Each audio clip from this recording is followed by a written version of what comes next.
François, bon, les carnets, alors les carnets, bah, vous savez, c'est au jour le jour, donc ça dépend du temps qu'il fait. Le temps, c'est gris, pluvieux, soit il y a du vent, des fois il y a de belles éclaircies, puis tu sens que c'est le mois de mai, tout ça devient chaud, mais c'est tellement instable. Alors finalement, bah, par exemple, là, c'est la période où je pensais travailler beaucoup, là, reprendre là, projet Rabelais. Alors ça va se faire, là, et samedi et lundi, tu crois que le temps, ça va revenir, mais bon, on va pas parler de la pluie et du beau temps, on a autre chose à faire que parler de la pluie et du beau temps.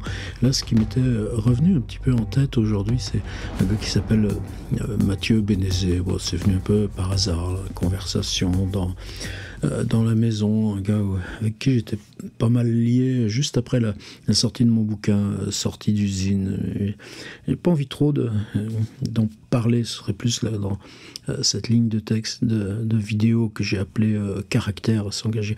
Mais vous pourriez retrouver là à la maison ce qui était pour moi infiniment précieux, justement ce par quoi Bénézé là est devenu constitutif comme pour moi, enfin une sorte d'œil optique. Enfin, là c'était des gars qui avaient, bon ils étaient un peu plus vieux que nous, c'était un peu l'âge des Rolling Stones, quelque chose comme ça, 10 ans de plus, mais ces 10 ans de plus, c'était un énorme fossé, c'était pour eux le contact direct avec Aragon, le contact direct encore, Mathieu avec André Breton, et une stature de l'écrivain, du moins tu la fantasmais, et je crois que ce qui a été l'instance de rupture entre les gars comme moi et les gars comme eux, c'est que eux ils pouvaient pas rompre avec cette idée du grand écrivain, tandis que nous on n'est jamais entré dans cette boîte là, on avait que nos chaussures et on continuait.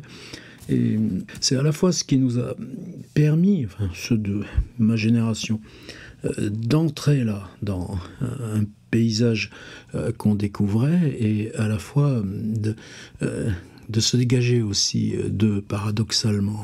Alors, en reprenant les livres, donc c'est Digraph, cette collection noire qui était chez Flammarion, dirigée justement par Jean Rista et Mathieu Bénézé, mais j'en ai plus. J'en avais qu'un que j'avais racheté d'occasion, Pantin, Canal de l'Ourcq, alors je sais où il est, mais j'ai ce livre-là qui s'appelle Mais une galaxie, qui est une anthologie, 1977-2000. Mathieu, il est né donc en 46, il a 3 ans de moins que les Rolling Stones quand même, et eux, ils bossent toujours. Il est décédé il y a plus de 10 ans maintenant, en 2013, mais toujours la sensation, tu vois, ces morts qui sont avec toi. Alors, tu as des morts qui sont dans le dos, avec ton épaule, puis tu as des morts qui sont de face. Tu es toujours en train de parler avec eux. Peut-être que c'est à cause de rêves la nuit dernière.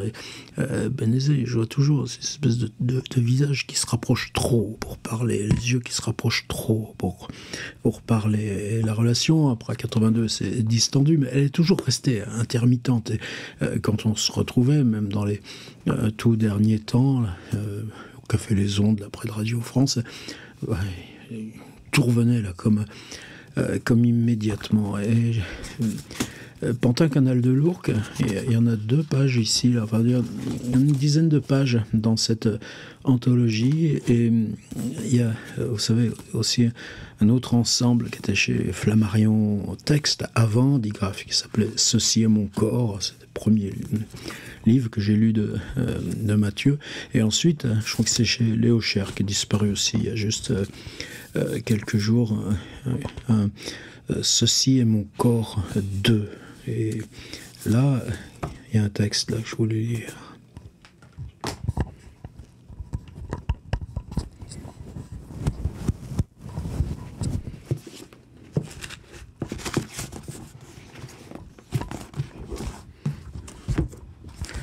Je vais aussi faire beaucoup de bêtises dans les carnets les jours à venir, parce que j'ai envie de travailler aussi sur le son, de faire des expériences avec le son. Donc on va essayer. Là, je viens d'en rater un, je vais réessayer une deuxième. Alors cette fois en mettant la petite moustache là, au micro. Il faut que je fasse gaffe à ce qu'il a des bruits facilement de câbles si je le tiens à la main, mais c'est ça que j'avais envie de le tenir à la main. Ce n'est pas un poème.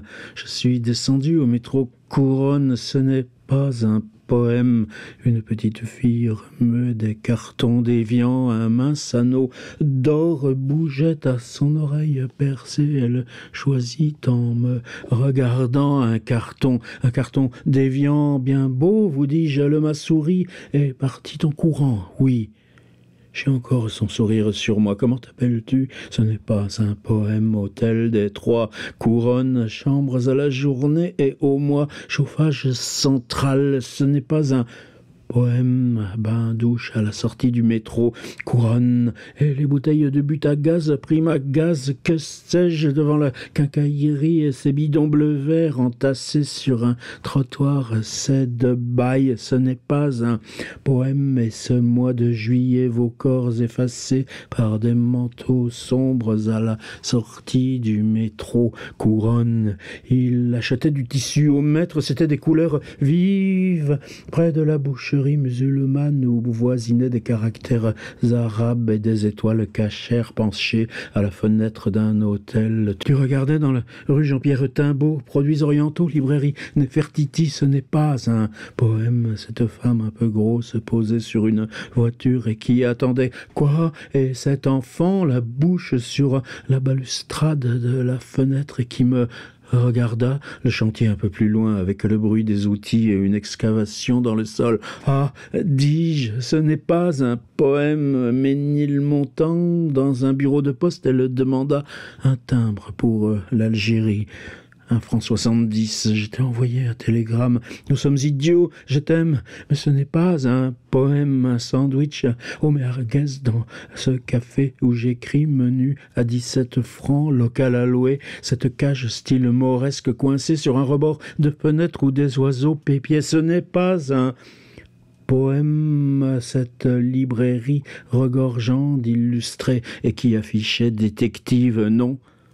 Ce n'est pas un poème que de lire rue Jean-Pierre Timbaud, école primaire, nos cours d'adultes, dactylo français, correspondance, un timbre pour l'Algérie, reprendront en septembre, et encore bain-douche, chambre meublée, hôtel de l'Horizon, oui.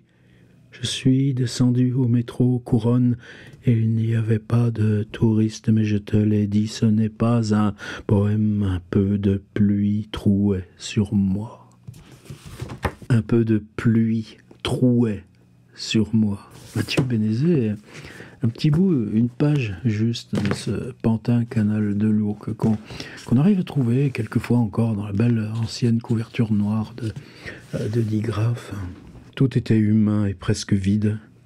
Les usines, les maisons percées de lumière, cette chose grise dans la tête, les collines là-bas, par la fenêtre ouverte, et tant de solitude, tant d'eau. Nos mains, nos fronts et paix. Et je dis le vrai, vois, c'est mon dernier poème à tout instant, mais nous le savions, nous allions, 10 ans, est-ce là l'unique mort? Oui.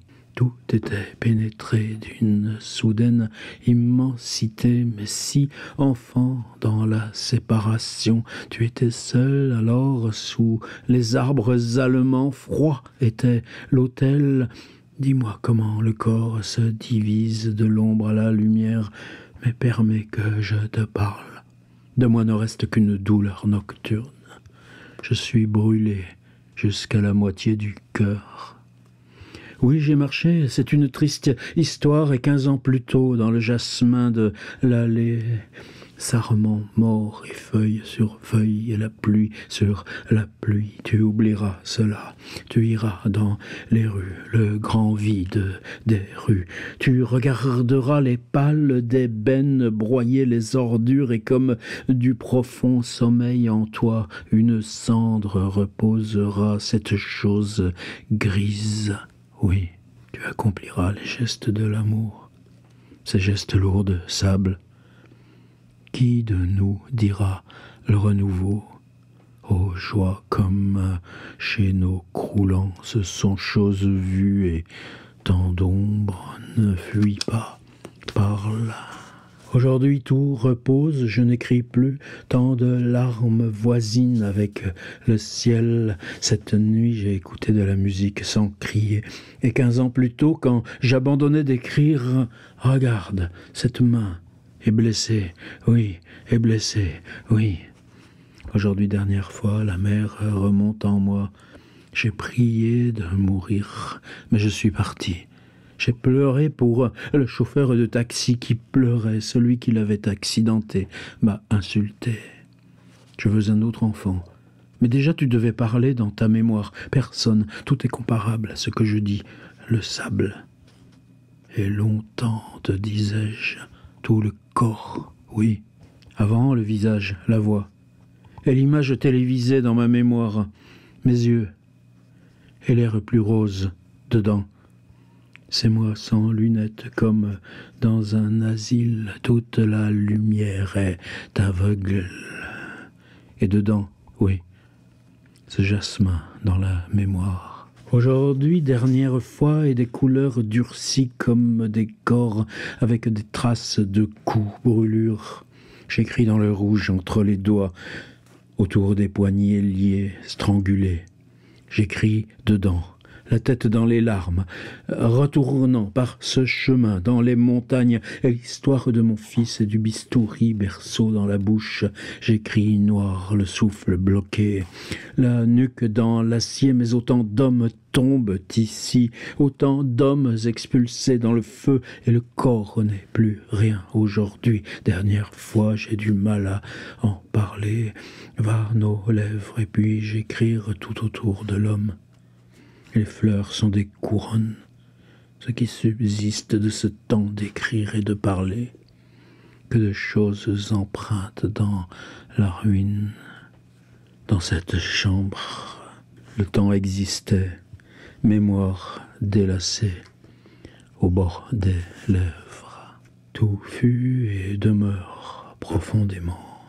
Derrière les montagnes où tu allais, dans la pierre, tout fut et demeure entre nos dents, mais cette fois dans la lumière.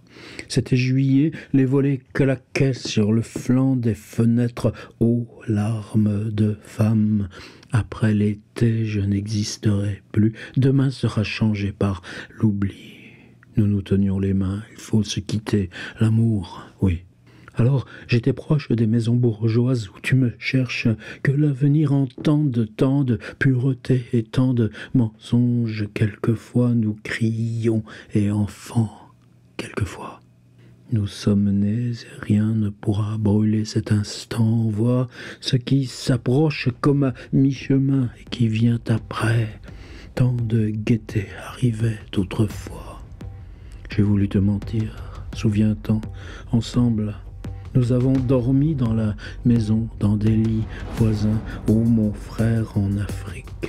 Et tant y furent, grand-père, oncle, père, tant y furent, et nous étions à rire dans la maison déjà. J'évoquais le passé, sais-tu, connais-tu le sentiment du bâtiment qu'on abandonne? N'aie pas peur, car j'écris. Maintenant tu parles, tu dis, et tes gestes sont identiques. Il se taisait, et je ne savais pas ce qui était face à lui. Il évoquait une pensée démeublée. Il disait « Regardez ce qui n'existe pas ». Il disait « Je suis comme une pensée courante au-devant d'elle-même, une pensée qui mourrait et semblablement aux étoiles mortes qui brilleraient encore longtemps. » Après, il se taisait. Puis il évoquait la destruction des étoiles qu'elle comparait à une incision fulgurante sous la rotondité des crânes, si semblable, disait-il, à la rotondité du ciel. Voilà, petite pensée brève pour Mathieu Bénézet.